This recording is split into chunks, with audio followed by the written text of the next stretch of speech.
Vieja amiga oscuridad, otra vez quisiera hablar, porque he tenido nuevamente una visión que suavemente iba cambiando mi manera de pensar. La oigo hablar, la escucho en el silencio. En sueños caminaba yo entre la niebla y la ciudad, por calles frías desoladas,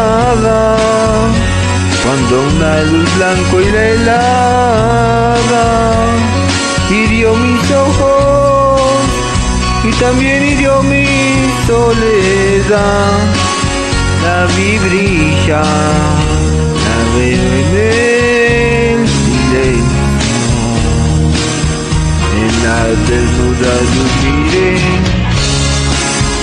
vi 1000 personas, tal vez más, gente que hablaba sin poder hablar, gente que oía sin poder oír, y un sonido en él se movía sin piedad. No puedo oír sonidos del silencio.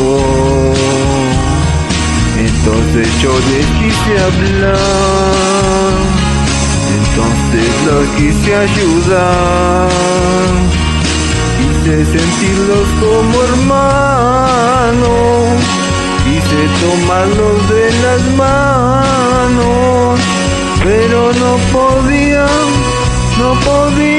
despertar ni entender de un día en el silencio se arrodillaban a rezar. Aquella luz era su Dios. Yo les grité que despertaran, que la verdad así no estaba, que los profetas